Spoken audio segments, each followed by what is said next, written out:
That's right. Working on the intro song right now. All right. Hello, everybody, and welcome to episode 101 of the Philly Blitz, powered by 14th and Market. This is our first episode with 14th and Market. Extremely excited. I'm Parth, here with Pierre and Quell. How you boys doing, man? Doing good, man. I'm doing good, man. It's episode 101 of the entire pod, but episode one of the Philly Blitz 14th and Market partnership. It's it's like a genesis, man. I'm excited. I'm excited for what the future holds. Absolutely. Quell? Q, you're muted. If only were fitting. Welcome, wrapped up, ladies and gentlemen. It is Adam, The first one one. of the Mark Wilford Owens. Oh, buddy, it's been a week, but we finally made it to this point, man. I've been eagerly awaiting the opportunity to speak to you guys from not just the Philly Blitz perspective, but the 14th and Market and Philly Blitz perspective. Absolutely, man. And it's been an eventful week for sure. I mean, where else can we start but the rest of the league being soft as baby poo? You know, Quell is an expert in baby poo right now, and I'm sure he can tell you that what the Packers did was soft as baby poo, man. Like, oh my God, it's too tough. Oh, injuries, dude. I think it was the Jesse Palmer report of yeah, they're thinking about banning the tush push because of safety reasons, even though there's no data that shows that the tush push is dangerous. I was like, come on, dude, what are we doing here? And then I saw somebody went through and did the sicko work of looking up and seeing that more people have gotten injured doing the Lambeau leap than have gotten injured doing the tush push. So if we're thinking about banning stuff, what should we really be banning here? I mean, but for all they tried, for all the crying and moaning that they just did at our expense all the time, Jeffrey Lurie went in there, put his nuts on the table, and he let them know, tush push, you guys can take it. We're still champions. Let me go first here, Q. Let me go first here, man. I think the entire thing was ludicrous from the jump. It was a bunch of Fox BS compiled together from the league office, mainly Roger Goodell, to try and, take something away that might not be, I guess, visually appealing or, something that like the new age offensive whiz kids like. Eyes on you, Ben Johnson. But and just Is it an explosive? Yeah, just BS to try and eliminate it because you don't get it. And I think in many ways the play itself, it kind of illustrates or kind of like I would say that it kind of illustrates like Philadelphia in its purest sense, right? Like, you look at the play, it might not be, something that everybody likes. It's not the prettiest thing, but it's gritty. It's tough, man. It's physical, right? Like it's blue collar, right? Like that's Philadelphia in a nutshell. And I know, like me, I'm not from there, but I like to think, I've been down there or up there enough, and I have a generally good idea. You're a lunch pail fella. You're bring the lunch pail to work fella. Come on now, absolutely, dude. I think. Well, I'll let you go in a second, but I think that's such a great way to put it, and it's a play that is representative of this team as well, and this team represented Philadelphia well. In the way that this team bucks convention. You got Chris Sims talking about, oh yeah, Jalen Hurts is not a top 10 or whatever QB because he won the Super Bowl, but did we forget about the 10 weeks before? I'm sorry, dude. Did you miss the beginning of that sentence where you said, yeah, he won the Super Bowl? But, I digress. But the point is, people expect explosive offenses that win Super Bowls to look a certain way. And the Eagles bucked that convention. And then they went to the Super Bowl and then just also did look explosive, but they also ran the ball and played physical throughout the season. So, I think it's such a interesting play, and the controversy around it continues, and it's going to continue. And it's just funny because, like you said, it's very, very Philadelphia. But you don't like us, we don't care. But even not even just that, like all the reasons that they compiled as to why the play should be banned, like the injury concern, especially like when you said there's zero data that backs that up as a claim, or like the pace of play argument when there's a 40-second play clock after every play, like that doesn't even make sense. It doesn't change. If you want to point to the pace of play because of what happened in the NFC Championship game, That was Frankie Louvu. That wasn't the Eagles' fault. That wasn't the play's fault. Don't go off sides. Yeah, don't exactly. go off sides. And then, Absolutely. like you said, like the Packers in general, bro, is very, very weak, soft. It might have been the softest thing I've ever seen. Loser behavior. Yeah, and it's like it would have been a horrible look from the league if they would have banned the play, because it opens up the conversation of like, where do we stop? Like, what's next? Do we ban the QB run game because Lamar RPO? Jackson? Yeah, like they didn't ban RPOs after 2012 and Robert Griffin III and Shanahan spammed it. Right. So it's just like, it's football, right? Defenses adapt and they figure out how to stop cutting edge. The Dolphins stopped it. Yeah. The Dolphins stopped it multiple times in a game. It's just about getting lower, but nobody wanted to do that work. But Quell, what do you think about all this, bro? How are you feeling after this week of controversy? Oh, has he lagged out? Yeah, I think he's lagged out. But I also have a last point that I want to touch on. Yeah, please. I think this will be something that you can kind of expand on. I think the entire saga, specifically like the whole Lurie thing that you outlined, I think it illuminates something, not only to Eagles fans, but like the NFL in general, right? To me, I think this kind of illuminates the fact that the Philadelphia Eagles are now among the NFL's upper echelon elite franchises, right? Like not only just the 3 Super Bowl appearances, and 2 wins in 8 years and everything like that, but it's like, and I heard this on Philly Special with Shil Kapadia, but we often talk about like the mystique of a Robert Kraft or the like legitimacy of ownership group like the Rooneys and the Pittsburgh Steelers and everything like that, and how some owners or some front offices might have more sway or more stroke. Jim Irsay, rest in peace, but yeah, they might have more stroke or more influence with the league office, and they wield their power and everything like that. But like you said, man, Jeffrey Lurie, brother, take a bow, man. Like, my dog got up there in front of the other 31 owners. Bro said the fact that his team came up with a play that was so unstoppable, the rest of the league had no other choice but to try and ban it. And this is are we PG-13 now? This is TV-14. What are we? Yeah. We signed a deal. But yeah, he said, I said nuts already. Yeah. He said it was like a wet dream for a teenage boy, man. And then he capped it off. And he goes, no matter what the result of the vote is, we still the winners, and we got rings to show for it. Come on, man. Exactly. And Quell, I'm gonna let you go in a second, but yeah, Devin, Rams have the most explosive offense. Who had the most rings last year?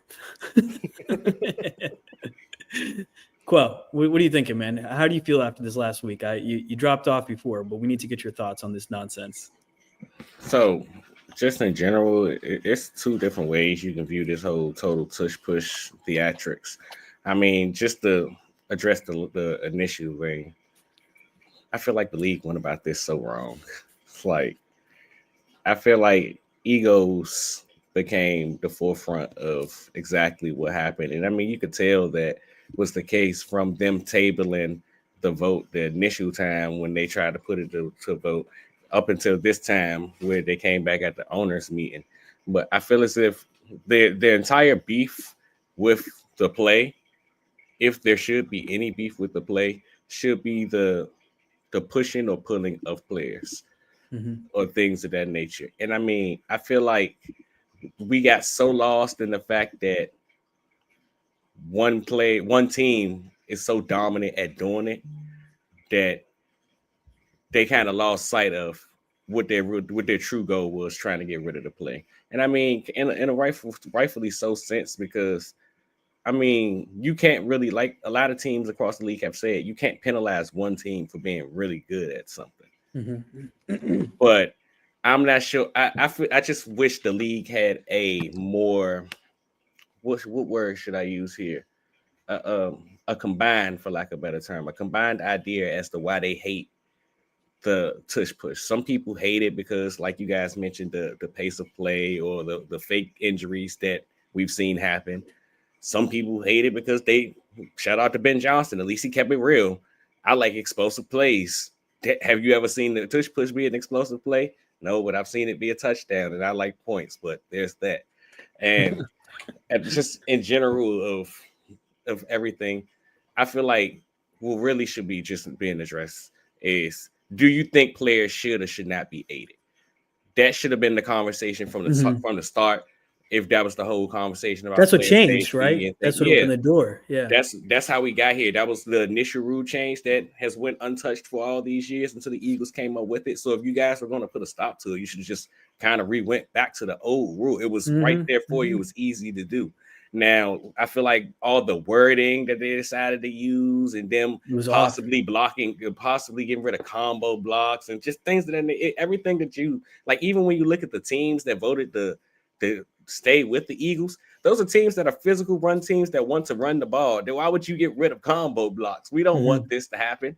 So and oddly enough, I just think it was hilarious how every single team the Eagles played this year, with the exception of Dan Campbell, who I give a lot of BS to, they decided they were going to vote to ban the tush push, except the Lions. So shout out to Dan Campbell. Real kneecap biter. He's a real football guy. Hell yeah, brother. And I think I agree with you, Q, because I'm like, if y'all would have came up with a legitimate reason as to why you wanted to ban the play, like something like you said, like you can't push a player or push a ball carrier. Okay, cool, I would have got it. But the fake injury concern, the pace of play, like it's banning a specific play. It's banning a specific play because someone is good at it. That's fundamentally wrong. It's not sporting, right? You want to talk about sporting and like having a good sportsmanship attitude and those types of things. Being like, oh, you can't do that because you're too good at it. It's BS, dude. Now, like you said, well, if you say, hey, you shouldn't be able to push players in general. Hey, that was a rule before. That's a conversation that can and maybe should be had. I think that's valid. But to be like, oh, just because the Eagles are too good at it. And it's just the hypocrisy of it all, man. It's just like Sean McDermott, dude, what a clown. What a bozo. This is why that guy's never going to win anything. Because he's out here running the QB sneak, failing at it. Or sorry, running the tush push, failing at it, and then being like, oh, the tush push is too dangerous. So let's see if he runs the tush push next year. You know, if you're going to be here virtue signaling about all that, then don't be putting your quarterback in harm's way. And we know that Josh Allen is Mr. like, he's the tail of two wolves in his head when he runs the ball, dude. So like, how about you worry about your own quarterback and injury issues there? You want to talk about hypocrisy, and I sent this to the chat, but for Roger Goodell, right? Like, and I'm not going to go into the full tangent, but you talk about player safety. This is the same guy who for years acted like concussions in the league weren't an issue for years. But you want to look at a push play, and that's where you want to push the button on injury concerns, bro. Be for real, man. I'm not even, and I tweeted this a while back, but like I stopped listening once they started saying player safety after they didn't try to ban tackling and we watched the player die. Like, it doesn't get more dire than this, brother. Like, it's a physical sport. What are you doing? But you want to try to ban a play out of something that, like Jeffrey Lurie put it, it's the safest play in NFL history. Can you name one play, even on a kneel down or a spike? I'm even including those. Can you name one play where there has been not one recorded injury? Like, I don't know, man. It's a lot of pressure, right? It's a lot of weight in the middle of the tush push, but it's not a huge collision, right? Like, you think about some of these hits that we're seeing out there, the Damar Hamlin hit, all those different types of things. I mean, the hits we used to see. It was Rodney McLeod. Who did he? When he was on the Rams, you know the hit I'm talking about. It was Manuel Sanders. Manuel Sanders. I was going to say it was one of the Broncos receivers. Like, those types of hits, you know, the B-Doc hits, like all those types of things, like. Brother, those are Peyton Manning hits. Peyton Manning used to, was it Austin Collie? Yeah. He used to get him like killed. Every game, bro. How we got up every time he got up was a miracle. So, you know, he's got that going for him. He's like a cat with 9 lives. But I'm like, I don't know. After all that, you know, we didn't say we're gonna ban tackling. Yeah. No, football's a physical sport. It's just because they're good at it, and that's why we know it's BS. And so, anyways, this is honestly, an interesting. Honestly, my bad. That's what I meant to say before we get into that question. Honestly, and that's what I think it kind of comes down to. I mean, think about about 365 days ago, we were talking to Mel Kiper was talking, and he said, I think we should ban too high because it's not enough explosive plays going on. I like seeing the football go 60 yards over the head. Like, don't get me wrong. I don't think it's a mistake that all the rules have been changed for an offensive standpoint that has led to more scoring and more passing production, and not just the fact that it's a 100-year civil war. Yeah, running is coming back to an extent nowadays, but if you think you're not going to still see your fair share of quarterbacks throwing the ball around the yard, like they say, you're crazy. So I just think, and there's really no logistical reason to ban the play outside of it just doesn't look good to people. And it kind of brings the question of, so what is a football play? Like, Hail Mary. Do you think that's a football play, dude? You I gotta so. throw it deep. You gotta run underneath it. That's a football play. Fullback dash out the playbook. It's not real. And I think it's like you said, Quell. It's a civil war, but it's also cyclical. I mean, these things are cyclical in nature, and to take away an entire way of playing defense is nonsense. To take away a play is nonsense, because the tush push is a result of how the game is trending right now. And once people find ways to stop the tush push, once people start getting lower, then you're going to see plays off of the tush push. You've already seen the Eagles play around with that a little bit. So the point is once you stop something, you find a way to correctly stop it, then the team finds another way to get past that, and then they find another. And it usually ends up coming back around, because then once you have a bunch of guys like, oh, we're going to stop the tush push, what's going to happen? They're going to throw the ball over their heads. That's how it works. And then once they worry about the ball going over their heads, they're going to do the tush push again. That's what a football play is supposed to do. It's supposed to put you in flux as a defender. So it's nonsense to take it away. Anyway, so this was a good question. What team are you most shocked voted not to ban it? So I'll list the teams off that voted to save the tush push. So obviously the Eagles, Ravens, like Quell mentioned, the Browns, Lions, like Quell mentioned, the Jaguars, Dolphins, Patriots, Saints, Jets, and Titans. I think the one I'm most surprised about is the Dolphins, just because the way the Dolphins play football is not very tush pushy, but I mean, shit. Hey.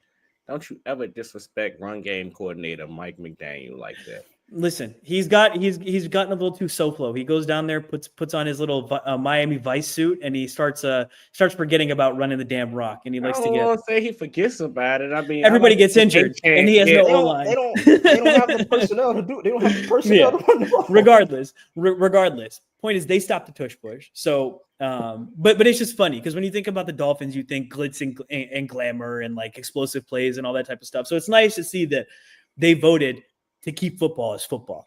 Miami Dolphins, certified football guys. Let's go, dude. The Jaguars. That's my selection. The Jaguars. You like the Jags there? Because I'm like, there's almost no connection. I mean, you could say Doug Peterson, but he's not the coach anymore. He's not there anymore. Mm-hmm. I mean, I guess kind of laid it out earlier for me in the Lions, where I mean, kind of like every other team in the league. I think they said the Eagles' schedule was 13-1 in terms of banning the tush push, and the rest of the league was 9-8, so or something of that nature. Where I feel like it's a vote missing somewhere from those numbers, but just in general, where you can see the discrepancy of who plays the Eagles and who doesn't play the Eagles, and it kind of all relates back to what Dan Campbell said earlier in the year. I mean, I like to think of it as a great football play. And if you ask me, my job is to figure out how to stop football plays. And so kudos, just hat tip to him for not letting the bias seep in from we got to play this football team, not just this year on the schedule and generally, but potentially down the road as a potential cog in the NFC. Absolutely. Real quick, right before we move on, please. Do y'all think Jim Irsay was at the owners' meetings? That was a good question. I don't know, man, because they said he passed away in his sleep. Yeah. I think he probably passed away the night before, and they announced it after the owners' meeting and everything. Nah. He passed away that day because that day. Few hours. They announced it right after. Few hours. I'm not sure if he was at the. Yeah, he tweeted. But he tweeted something about the Pacers, like "Go Pacers," and then he died not too long later. Yeah, rest in peace, dude. 65 or 63. That's young, man. That's young. I'm enjoying Twitter. I'm enjoying Twitter finding like all of his old tweets. He's awesome, dude. He's funny. Dude. He was big into wrestling, right? Do I remember that correctly? So, yeah. Mm-hmm. I thought, yeah. See, listen, I got some wrestling in the bag. You know what I'm saying? got a little something. Yeah, they said Indiana takes basketball so seriously they sacrificed Jim for a Pacers chip. After last night, brother, that was insane. Bro, how many threes did Aaron Neesmith hit in a row? It was like 5, right? It was nuts, dude. It's always And my boy Andrew Nemhard, he got his points in there too. All right, Gator great right there. Gator great. Yeah, it's just crazy, dude. I wish I had $1 for every time I've seen a Tyrese hit a shot, a 3-pointer for overtime, and in New York, and then win it in overtime as well, and leave everybody in shock. Now, hopefully, it ends up better for the Pacers because what that Halliburton.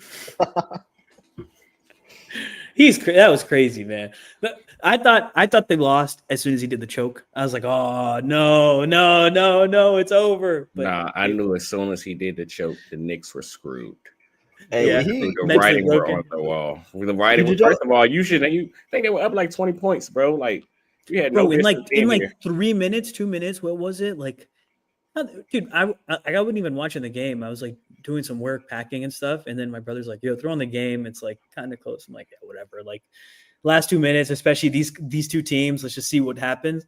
And I'm watching it and I'm just continue watching. And then that last shot goes up and I'm like, oh, at first I thought it was going to be cash. I'm like, oh, then it bounces up and I'm like, wait, that's not out yet, bro. That's not out yet. And I don't know if you guys heard like the live, like raw crowd reaction. It's nuts, dude. You hear them like all cheering. This is it. It went in. It went in. There's like, it goes into the, you can just hear like the air sucked out of the crowd. Did y'all see I think it was at like a New York bar or something like that, but they were watching the game and like the shot, it went up and it was like, yeah, we won. And then it went back down. It was just the most depressing silence of all time. Listen, I'm always here for the Knicks to be sad and for New York to be sad. So sign me up. Let's go Pacers. Who are you guys going for in the West? Thunder, I think. Dude, there's a correct answer here. It's America versus Canada, bro. Pick a side, bud. Oh, get out of here, buddy. USA, baby. USA. I heard Shai's MVP speech. I was like, no, man, he can't win a chip. No, man. Can't let that happen, bro. You can't let him come down here and just win a chip like that, you know? Like we're just gonna come here and win a championship. Okay, so like need a win. No, Canadians don't need anything, bro. Come on.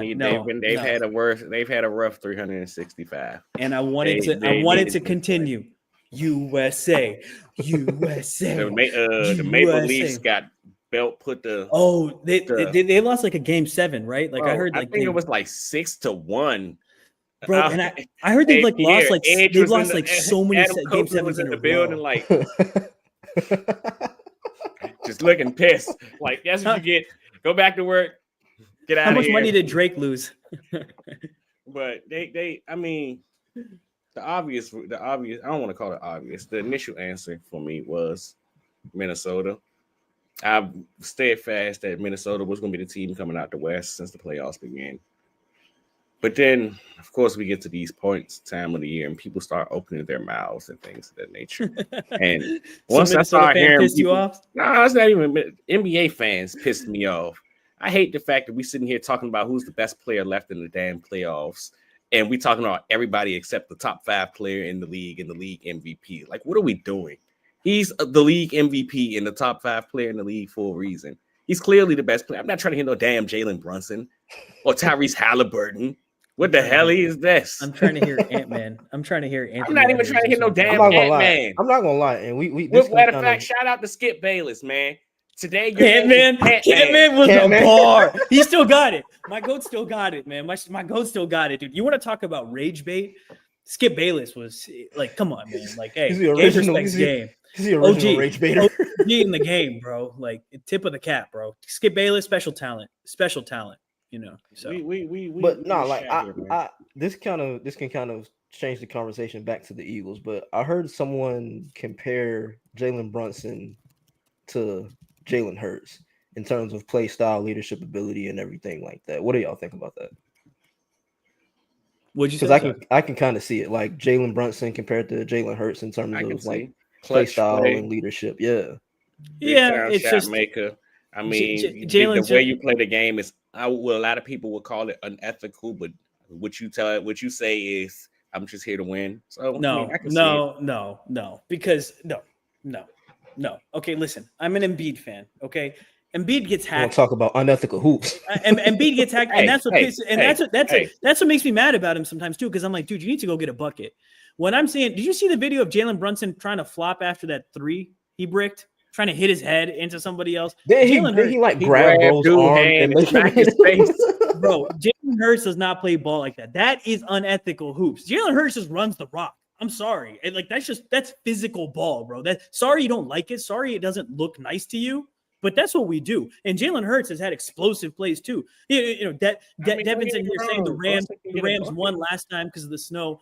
Jalen broke off a touchdown before it was snowing, okay? And Jalen came into the Rams' house and beat them there too. So I get it. Listen, he was still there, okay? Point is I think you can say that you can be like, oh, there's smaller guys who've made it work in like, different ways. But the unethical hoops, I can't get behind it, bro. I can't get behind Brunson. Brunson's worse than Trae Young. With the head thing, I can't do it, bro. Like that's just if you let the Packers tell it, Tush Push, that's Jalen's unethical hoops. Yeah, but the point is guess what? Like just get stronger. The thing is you can defend Brunson well, you cannot foul, and he'll flop and he'll get free throws. So that's what's wrong. Like if he gets fouled, please. Yeah, go ahead. Go. I got two things for you first. First being, we've had this conversation before. Actually, long before he became what he is now, he's actually went down a diabolical route. But I actually appreciate Jalen Brunson hoops, real Jalen Brunson hoops, like dating back to his time as at Nova. Jalen Brunson is a hooper in his rightful ways. Yeah. But even beyond that, did you feel the same way about James Harden in his prime? Yes. Oh, absolutely. That was the biggest thing I said about James Harden. And that's my thing. And so like, look, I'm the biggest Embiid fan. I've been the biggest Embiid supporter on this podcast probably for years. Like that is my guy. But that's what pisses me off, dude. And if I'm being 100% honest with myself and like with everybody else, that's the reason we don't get farther in the playoffs is because he's down there looking for a foul. And I'm like, bro, you are 7 foot. Go get a bucket. Like I get it. Sometimes you can do that. And that's what makes me mad about Brunson too, is because like you said, he's a hooper. There's no question about it. His footwork in the paint for a guy his size, I don't think there's anyone better with footwork like that in the paint. And to make it work with like, he's Ant's size, but he doesn't have Ant's explosiveness, So like to make it work like that, it's impressive. And I respect that. I just can't respect the unethical hoops that come with it. And so that was the same thing with Harden. Because I'm like, dude, I'm watching you just Harden dominate. was like 100 times worse with it though. Oh, 100%. But I'm just saying, not 100. Yes, I ain't never was. seen. Yeah, actually, I don't know about 100 times Never worse. seen I don't know about grab somebody's hand and smack his face. That's what I'm saying. Yeah. People were guarding James Harden behind him because they didn't want to get called for a foul. Jalen Brunson do the same the thing is thing, that bro. Yeah, Like, but I think you saw people with their hands behind their back trying to guard him.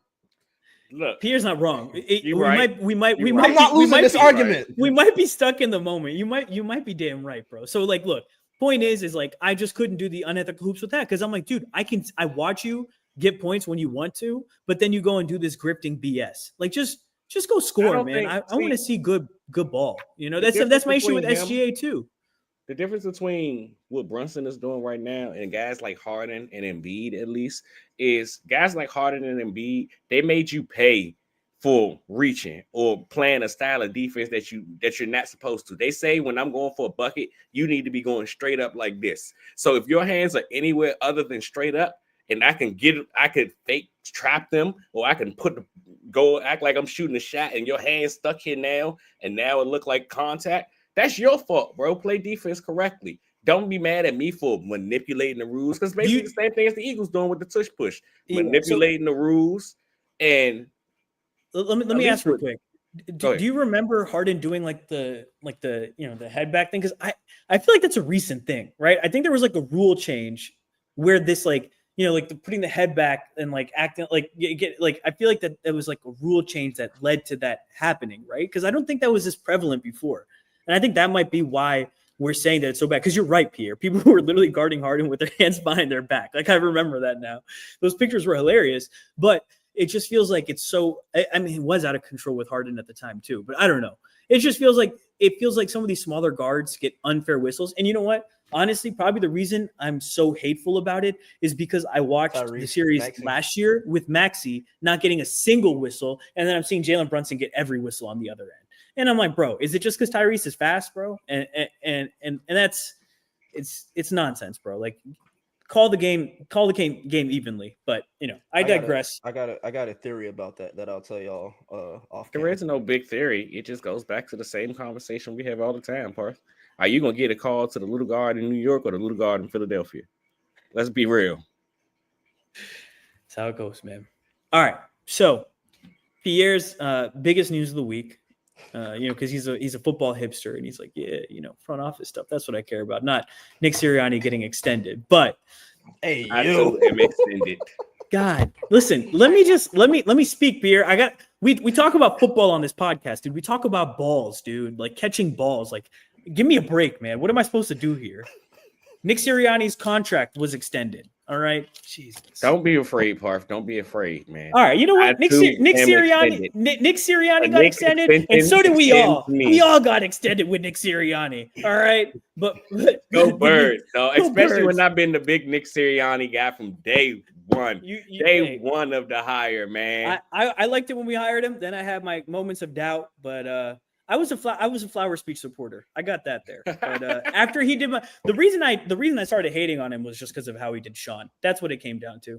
The only time my faith in Nick wavered was that collapse last. It was a Sean thing. It didn't waver for you. You guys almost puked in my stomach looking at you guys. I don't regret it.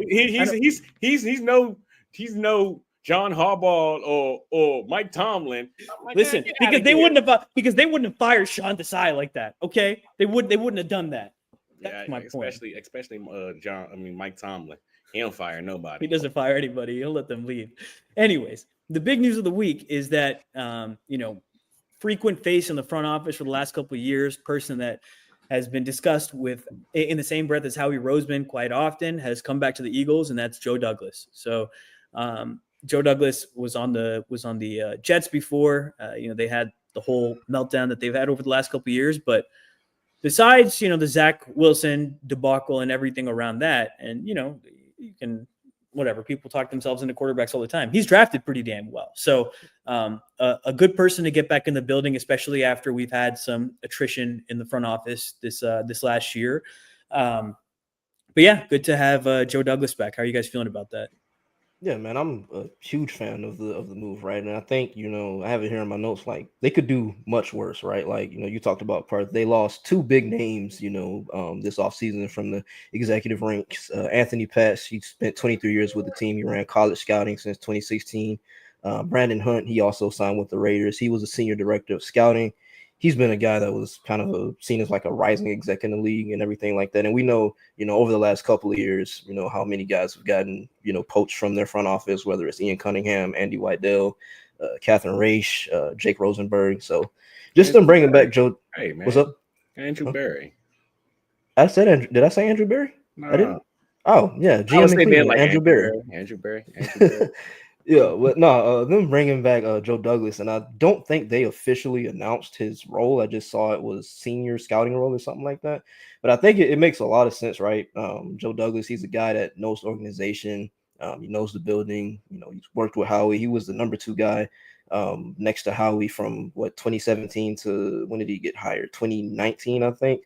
He has a good working relationship with Howie. He's obviously respected in the building. I think Zach Berman was quoted as saying Jeff Lurie referenced him as the biggest hire when they brought him on in 2017, or biggest addition when they brought him on in 2017. And, like you talked about, Parth, he has a generally good scouting background, in his time with the Jets. We all know Sauce Gardner, Garrett Wilson, but Elijah Vera Tucker, Breece Hall, Jermaine Johnson, Will McDonald, and, like you alluded to, he had his one main miss, Zach Wilson. And I think that's probably the reason why he isn't in New York, now, because they never got the quarterback position, right? But yeah, I think this move, it's not necessarily a needle mover or like breaking news, but I think it's one that can kind of help stabilize things, with all the losses that they've had in the front office and everything like that. And it just gives Howie another like trusted voice. And then also for Howie, I think, and we've talked about it a ton, but he's evolved like in a major way since Joe Douglas left, right? I mean, we see it in his free agency signings, whether that's Saquon or Zach Bond. We see it in the resource allocation, again, paying Zach Bond like a top 3 linebacker. And, like we always talk about, drafting Quinyon and Cooper, a year ago, and even Jahad Campbell this past year. So I think it's a solid addition. I'm just, interested to see, how those two work together again with kind of Howie's evolution and everything like that.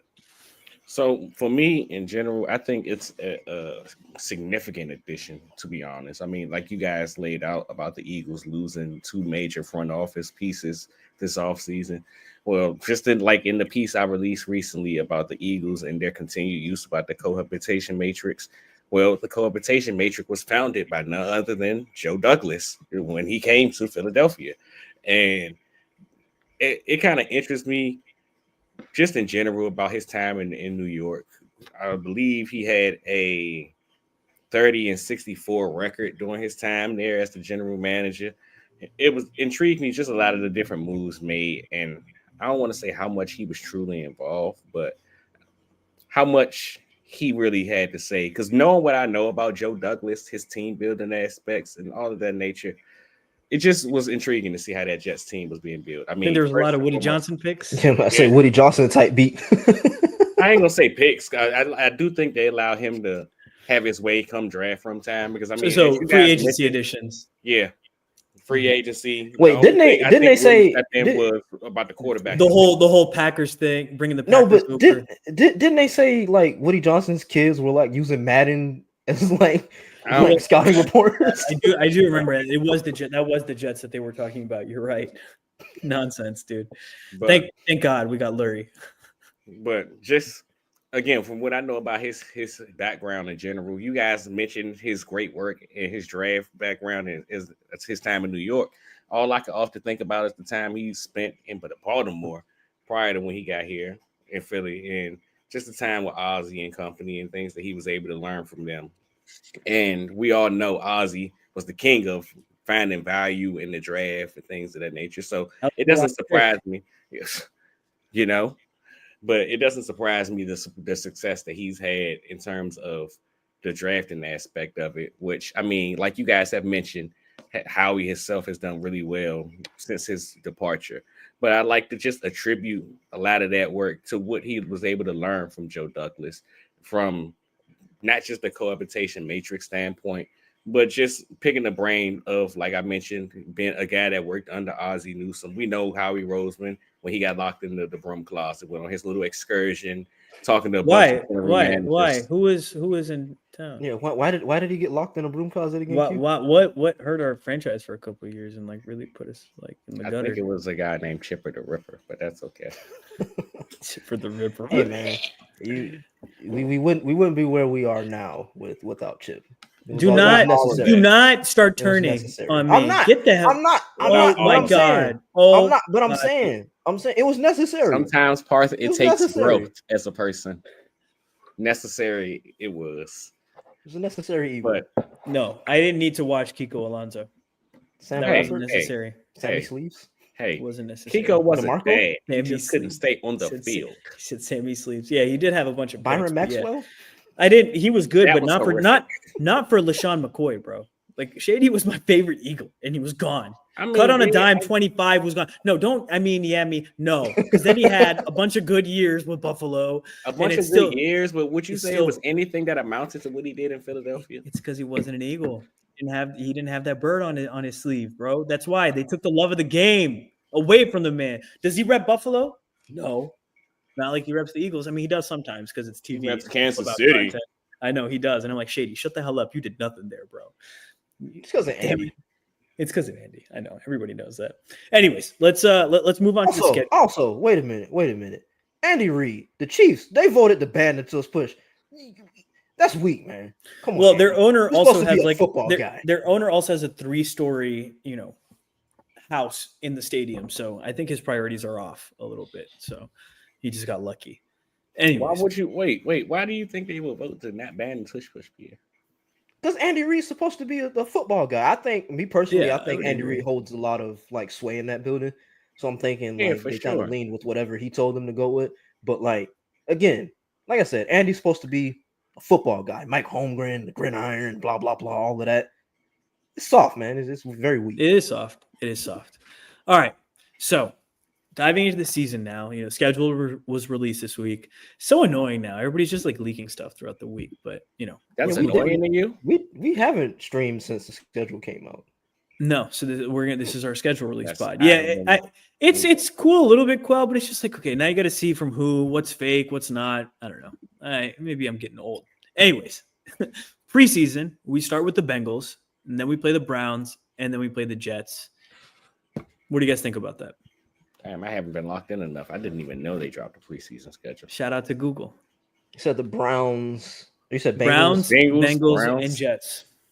We always play the Jets at the end. Yeah. I wonder if they're going to have another joint practice with the Browns like they did a few years back. That would be my thought. I hope they have a joint practice with the Bengals. That'd be fun. But who knows? That'd be a good test for 7-on-7 too. Limitations, testing your limitations. Absolutely. If we can get some film of Quinyon Mitchell 1-on-1 with Jamar Chase again, I'll be here for it. And see who the hell is going to play cornerback too. Who's holding up? I think it's Keeley. I think it's Keeley. Yeah, I mean, I said, the end of the year, Christian. I think he'll be on a short leash. On a short leash, not after what Christian Parker said at the end of the year. Christian Parker said, out of all the cornerbacks, he think he improved the most during the year. He thought it was Keeley. So you don't think So to me, honestly, what my kind of gut feeling has been is that Adoree is probably slotted in at CB2, and then Keeley has to unseat him. I think that's probably how. That's just kind of what's happened over the last couple of seasons. Anytime is it really? I mean, look at Tyler Steen. Tyler Steen was literally projected that was his spot to lose until Mekhi was like, "Well, I'm big and you're not." So yeah.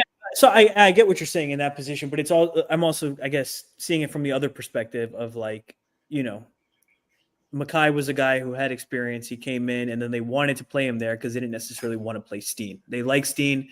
They didn't want to necessarily play him. And then it worked out that Mekhi was really good. I feel like that could be a similar approach. I think quarterback 2 is going to be pretty open in camp, if I'm being honest. Like I think they're high on Keeley, and I think for good reason, because when we did see him, I think he looked good. But I mean, he's just raw, and they're going to have to. I also think with Keeley, you can't discount what a year learning under Christian Parker and Vic Fangio. 100%. So, but that's my point. Is I think it's going to be an open competition, and he could totally run away with it. But I don't see any issue with that. They would want him to win. I think they would want him to win, but I think so. Let me rephrase it. I think they want Keeley to win, like they wanted Steen to win, but they're going to try Adoree there, like they did Mekhi. They're not going to give you the job. Right, exactly. Just like you're gonna have to earn it, which I think is the right method. And I think Keeley is like the guy you want to play in the end, because I don't think Adoree can handle the physicality of what's expected at corner as well. Percentage chance that Eli Ricks wins the CB2 spot. Man, well, Ivanka left him a note, so I mean, brother. I was talking about this to my wife. Like, man, my man need to get back to work. I mean, I know they say it's strong bones and teeth, but my dog, you need to get back to work. And she was like, ain't she like 20 years older than him? 100%, bro. 100%. Like, what is he doing? I mean, he's thinking she's the most beautiful woman he's ever seen, and he's tweeting that. So, hey, you miss 100% of the shots you don't take. So good for you, Eli Ricks, I guess. All right, let's talk schedule, man. Let's talk schedule. Bro said, I don't want to hear about Eli Ricks' love life anymore. What did Eli ever do to you? All right. Cowboys, week 1. W. Did y'all see the I think the Eagles, they tweeted something out about it today, and there was someone with I think it was Jalen with the Kelly Green jersey on. What if they go Kelly Green? It was AJ. It was AJ. You think everything? Wait! God damn it! I'm sorry, y'all. I meant to ask this before we got into the schedule, but I'm very intrigued by y'all thought process on this. Shout out to a friend of the pod, Trevor Sycamore, who dropped something recent about ranking NFL player rankings and things of that nature. And he said he didn't expect to go into the exercise thinking this, but by the end, AJ Brown came out as his number 1 receiver in football. Do you guys think that AJ Brown is the best receiver in football? Like, Eagles blind us off in general. Like, do you guys truly think AJ Brown is the best receiver? I've been saying this for years. I've been an AJ truther since Tennessee. I just thought like his combination of physicality, strength, and speed is not something many guys have. Like Jamar has it, yeah, and then Justin Jefferson is a different type of receiver, but AJ is a mean MFer, dude. Like he's a special guy, and he plays in an offense that's run dominant, and he puts up numbers. Like you put him in any of these other offenses, and he's putting up even more numbers. Like the guy is special. So I was like, hell yeah, brother. I still think Justin Jefferson is the best receiver in the league. Why has he got less touchdowns? I think for me, and this is just my opinion. When I look at receivers, I like the whole route running, the twitchiness, everything like that. That's just me though. That's what AJ. But the thing is that AJ has their own flavor. But that's what makes AJ so special is that he still runs damn good routes. Like it's not like he's just like he's not DK. You know, he's not just like Michael Thomas or somebody. He's able to run like an advanced route tree while being his size. He's 6'2", 220, and he's running like legit routes. That's what makes him special. Yeah, it's just it's one of them things that doesn't look as good, but it's hard to look as good when you look on the other side of the field and you got Devonta Smith over there. Like the best route runner in the league. Yeah. Like, no, that's like Smitty, he's like not the best, but he's probably my favorite receiver in the league. Like he plays receiver like prototypical how I want receivers to play football. As you should. So all right. Cool, bro. Yeah, hate every physical receiver, bro. Mm-hmm. Yeah, get the hell out of here, bro. Don't ever talk about Julio Jones again. Don't talk about anybody else. Yeah, dude. I just like I like Tavon Austin, bro. He's like the greatest receiver ever. He's so cool. He's like so explosive, and he can like run all over the field. Shut up, bro. Deshaun Jackson, bro. Bring some size into the goddamn room. All right, Jesus. We're a bunch of small guys running around fast. No. Run through his face, bro. Run through his face. Yeah, Parth, tell him. Chip Kelly says big people. Oh, my God. See, Quell, you're killing me here, bro. Nasty work, man. No, but yeah, Pierre, I feel the way you feel about this, how I feel about Quell and his Chip Kelly thing. That's how I feel about what you just said, man. That was nasty work by you. Jesus, man. Complete cancellation of a total class of receivers. Just all right. You don't like anybody who wears number 80 something, huh? You hate all 80 receivers? No. Jordy Nelson wasn't good enough for you? No, or Eric Decker. Back of the line, pal. Nasty work, man. This is cancellation. You're forgetting them. But all right. Yeah. Y'all want to go game by game with the schedule or just talk? I can't even move on. All right. Look, I think we should real quick, and we can dedicate a episode. Full episode, yeah. To all right. Let's just. We gotta head of Tyler or Brandon, whichever one of them here. We gotta make sure we have people in the back keeping track of our schedules, and by the end, we'll see what we have. Please don't have the Eagles go 18-0. People, all right, guys. All right. So give me a W or give me an L, and I'll read off the games. All right. Let's go. All right, and I'm gonna start, but Pierre still rattled. Don't really know what to say. All right, Cowboys. W. Chiefs. Yes, W. L. W. I think they're gonna want one back there. Rams. W. L. Bucks. L. W. Broncos. W. L. That's the best defense in football. But what's their offense? We also gonna have. Hey, we're gonna talk through the games. We're gonna have an episode. We just going W or L. Oh, but let me just get a little taste. I gotta know. No did, but like let me just. That was crazy, but okay. I said no did right there. I said it. But what did Paul Pierce say? I'm tired of getting a taste. I want the whole load. I want the whole load. But okay, Parth. Yes, their offense. I mean, I don't want to say their offense sucks. I mean, they got a little something going. And Sean Payton this year, what about year 2 or 3? Yeah, but what the hell are they going to do against the Eagles defense? That's my point, right? Like, you're talking about two of the best defenses. I'm going to take the offense with more talent-based line, right? That's fair. I'm just intrigued to see the Eagles offense with a new offensive coordinator, new play caller against 100%. That defense. Very good point. All right. Giants. W. Yeah. Vikings. W. W. Oh, no, you mean that's an L, right? Because the best receiver in the league is just going to, run all over everyone because he gonna be like he gonna be happy to come trot out there and don't see the number 2 on the other side. Like he's gone. Yeah, how did Mr. Twitchy route runner do against Darius Slay when Slay had more receptions than Jefferson did? Who was playing quarterback, buddy? I haven't seen AJ Brown shut out like that, and he played on the Titans. Hey man, I'm just saying. He played with Ryan Tannehill. Tell him, Parth, my quarterback was a receiver. He played receiver at Texas A&M. When I thought, bro, so like I had just kind of started like following football closely, and I, because I got love for the Dolphins because of my family, and I'm reading that, and I'm like, receiver to quarterback. It wasn't the other way around. Usually, doesn't it go the other way around? It's different. That was something else. Hey, credit to you, man, to be a receiver and then switch to quarterback and make it to the NFL. Like it's a hell of a scam, man. He's first round pick, wasn't he? Yeah, he was. Real scammer, man. So tip of the cap there. All right, so that's the Vikings. Then it's the Giants again. So it's W. Giants, Vikings, Giants. Yeah, W again. You guys think we'll see Jackson Dart by then? Or will it be Jameis Winston? I don't think we see Jackson Dart at all this year. Okay. I think we'll probably unless see it's him. injury. I think we'll see him in the last couple of weeks. But I don't think it's early enough there, Quell. I'd like to agree with y'all. I mean, again, we'll talk through the games later. I'd like to agree with y'all, but for a coach and general manager that ain't got a lot of time on their hands, and if that's going to be the quarterback you tie yourself to, you need to play the boy. I don't think we see him. I think that's the exact halfway point of the season. That's game 8. So if your team is wait, yeah. So, but like to cap it off, just give me a plus or minus. What game you think you'll see him? If he does play, it'll be after like week 14. Week 15, 16, yeah. Yeah, that would probably be my thought as well. Okay.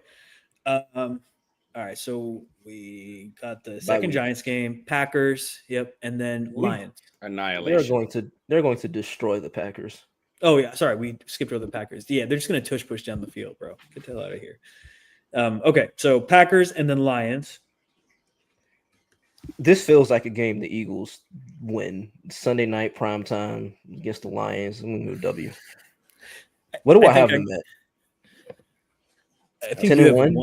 I think you have one loss. Yeah. Yeah. I think I go an L here. There's just going to be some lapses, some games like that. I don't think the Lions are a better team, but I think the Lions can be physical. And if the Eagles don't bring it for one particular game, you never know. And I also only have them losing one game to this point. So I think I have them down 2 games. You have them down 2, Quell. So you have a little bit more room. Pierre's just going full truther. I don't think that they lose this game. Like Pierre said, I think this the kind of games that they suit up. They wake up for. Yeah, this was the valid. We ain't play you last year. We hear you talking y'all BS from a distance. Let's line them up and play ball type of games right here. I think between this game, one of the Commanders games, hell, maybe both of the Commanders games. Those are the 2 games I could think of at the top of my head where, they're gonna come play football today. Well, Packers too. Yeah, that those 3 games. Yeah, I can see that about the Lions. I also just honestly, it's so funny because it's the Lions, but Lions don't concern themselves with the talk of sheep. I honestly think that's how the Eagles look at the Lions, because it's dude, you guys have made it to the NFC Championship. That's all you guys have done. I think they're just it's one of those teams that's always talking. It's just kind of okay, bro, nice job, reminiscent of their coach. Relax, chill out on my boy Dan. Yeah. Anyways, he bites kneecaps and he voted with us. So, anyways, and then we got the Cowboys again. L, yeah, they got to split them. I feel like they end up splitting every year. Quell? This is an interesting one. I'm going to say, where's that game at? Dallas. L. Yeah. I think they just got to split it. Okay, Bears. W. Oh, okay, wait, double back. Dallas game is a win. This Bears game is a loss. I think Ben Johnson. I think Ben Johnson and the company on Black Friday, short week, we gearing up for the big stretch. I think the Commanders game isn't too far beyond this one too. Yeah, it's 2 games away. I think that Ben Johnson, in the same light of Jonathan Gannon and the Cardinals a couple years ago, they still won. No one sees it coming, but they still won. All right. Yeah, I could see that. I think Lions or Bears, one of those games is going to be a loss to me. I think it's either or. NFC North just happens to just like get some good ones every once in a while. Just how it goes. All right, Chargers after that. W. You're afraid of the social media quarterback. Interesting. No, Mr. What If. But I think that's one of them games. I don't think that's one of them games that the Eagles going to quote unquote come to play Eagles football, like I said earlier.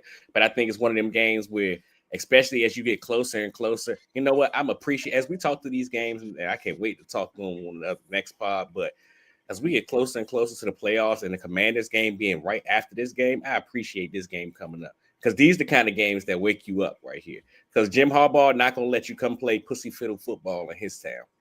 You're going to have to line them up and play for real. But they still can't stop the run. So yeah, they can have fun. They can have fun strapping them. They can strap them up, but have fun. I don't think they're going to win, but it's going to be one of them games where we leave out. It'll be a physical game. Talking about like, hey, we got to get this fixed before the playoffs. No, absolutely. Yeah, Eagles like to make us panic, so that's just how it goes. All right, so then favorite game of the year. Chargers. Okay, so now the Raiders. I think this could be a sneaky loss. I think this could be a sneaky loss. Quell, don't look at me. It's not because of Chip. I just think they've kind of put together like some interesting pieces, and I think at the end of the year they could maybe just kind of have things clicking a little bit. And like you said, Quell, earlier about the Bears game, they got the Commanders game the next week. This is very easily one where you can just kind of look past, and all of a sudden, the Raiders are up, and you're like, shit. Yeah. Who's the Raiders wide receiver one? Jacoby Myers? Is it still Jacoby Myers? Yeah, and they drafted Beck, and I thought they drafted somebody else. And I think they signed somebody else, didn't they? Didn't they bring in a receiver? Either way, if your wide receiver one is Jacoby Myers, the Eagles are not losing this game.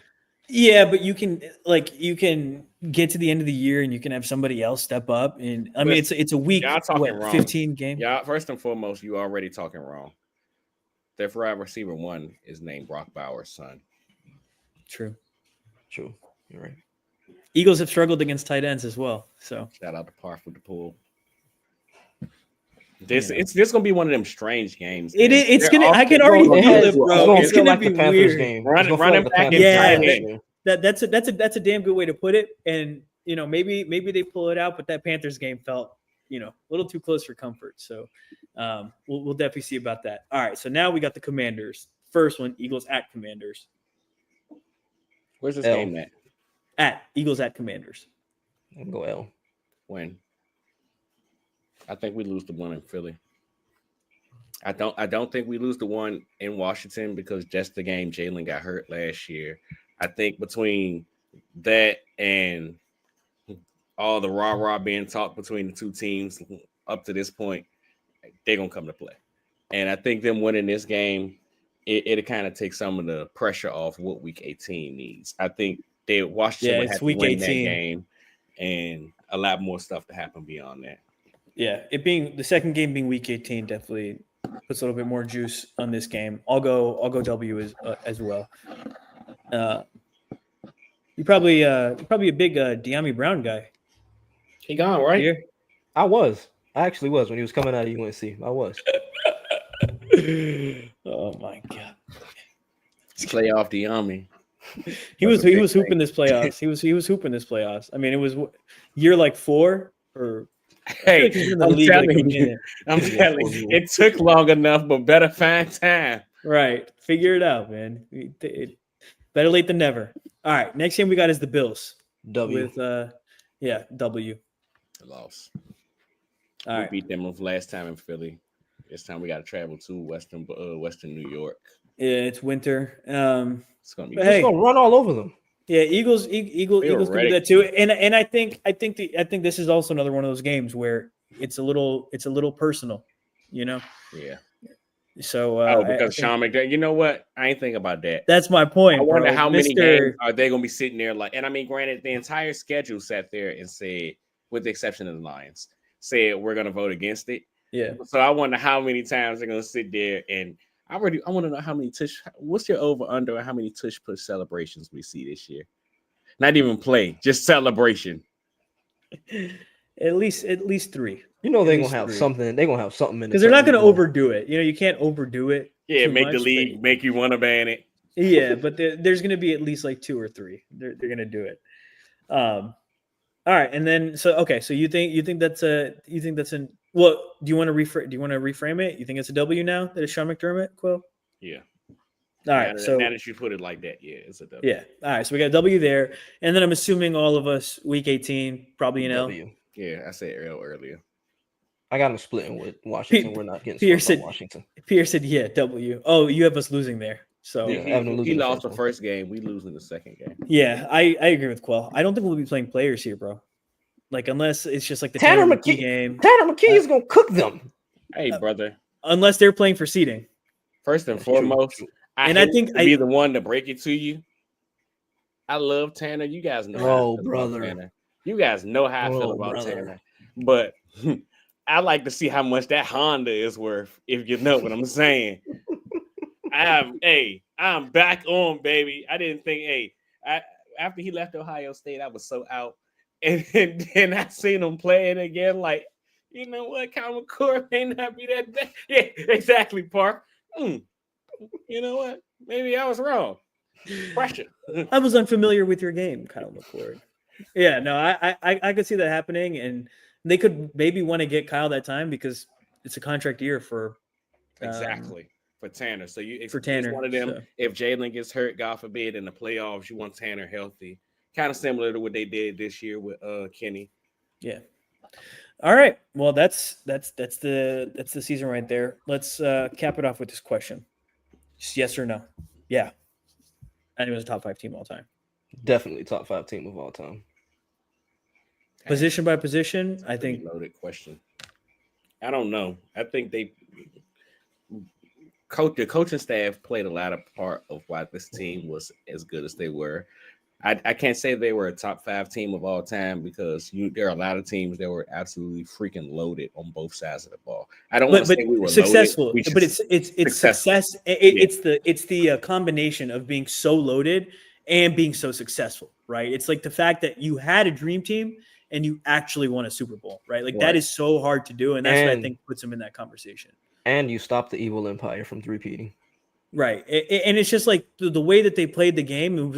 It was honestly like a different version of like the Greatest Show on Turf, of some of these like earlier, like, you know, like innovative, like changing the game type of teams. Like that's what the Eagles were like this year, man. We brought the run game back. Like it was the resurgence of the run game this year. And it wasn't just us. You know, the Packers ran the ball too, soft, and the Ravens, right? But they all signed running backs, but they prioritized running the ball and they found success from it. So I absolutely think they're top 5 team of all time because I think they changed how we're approaching the game. I mean, you see it. They're trying to ban the tush push. They're trying to do all these things to slow down the Eagles. So they got that.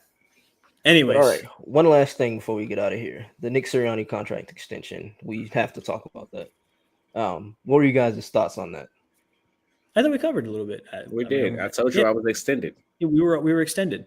Yeah. I said we're all extended. We didn't go like fully into it though. Okay. You want to get into the extension? He wants some intellectual dialogue. You want to get extended on?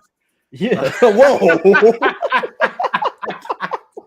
That's crazy. Okay. Anyway, so I'm glad, again, just like I said from the top, as a person who's been a Nick Sirianni supporter from day one, I'm glad that this is what it's come to.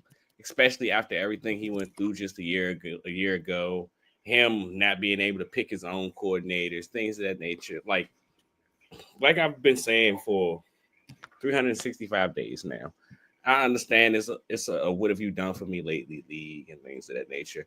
But when you look at his track record, it would have been almost idiotic to fire him last year because you don't find coaches with this success this early. And maybe it could be a case of perfect coach meets perfect team, and we may or may not get this kind of production from somebody else coaching this team. But all I can say is, based on what we've seen from Nick Sirianni deserves all the praise in the world based on all the hell that he received from y'all last year. Yeah, man, It was it's agreed, okay. bro. It's not surprising at all to me that they multi-year extension, multi-million, all of those different things. But I tweeted this, but just Sirianni as a teacher, right? I think that's one of the main things that like separates him from most coaches in the league. Like I think he understands that like his job, like chief job above all else, is like being a teacher, right? And I know we joke being the about it. son of a coach, man. Yeah, but we joke about it a lot, but the whole core four value thing that he's always pushing, but like that stuff is real. Like it's real, and it's like he preaches it with conviction and he puts it into action.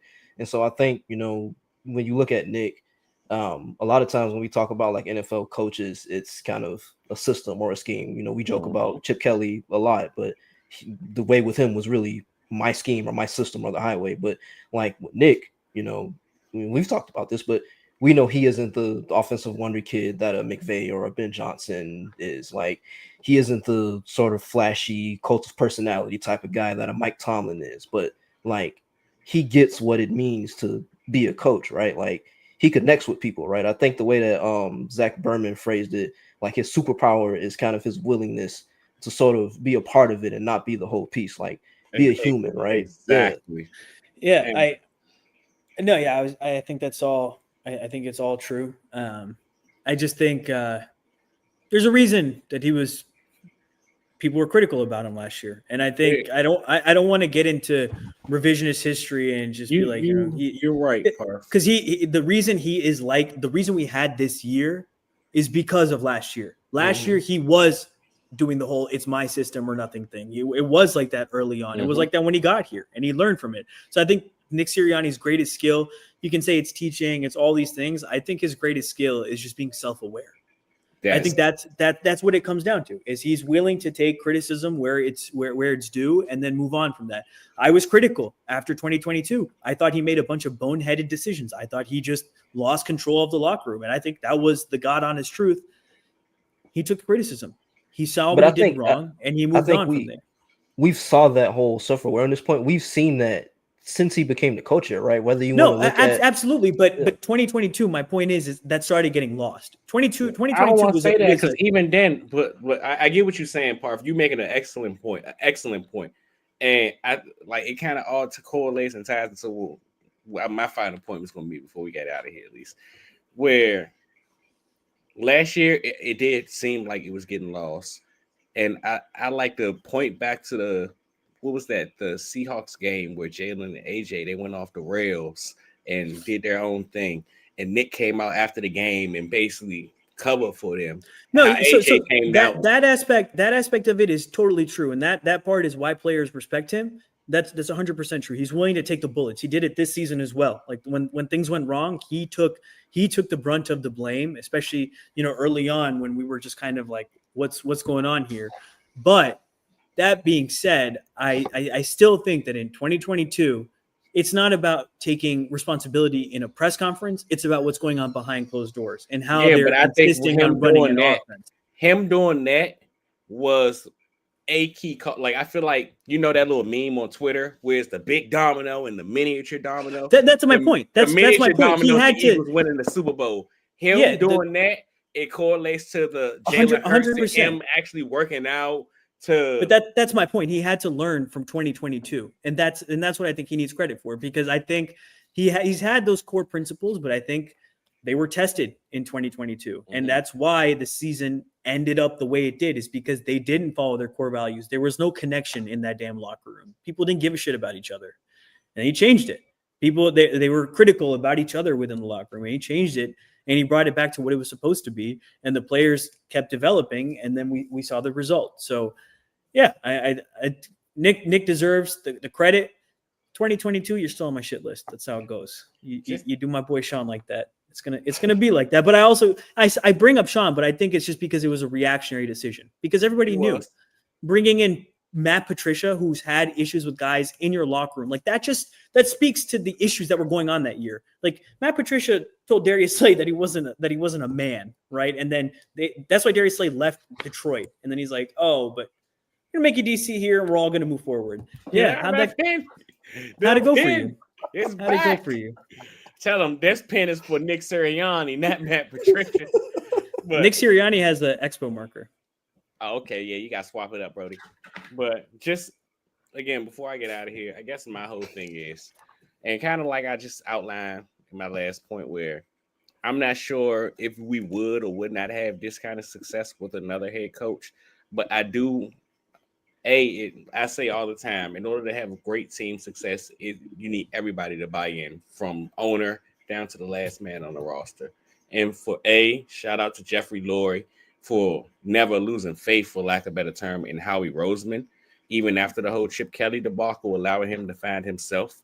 Shout out for Howie Roseman, because based on, I mean, we had a whole lot of talk about Howie the snake and Howie this, that, and the third.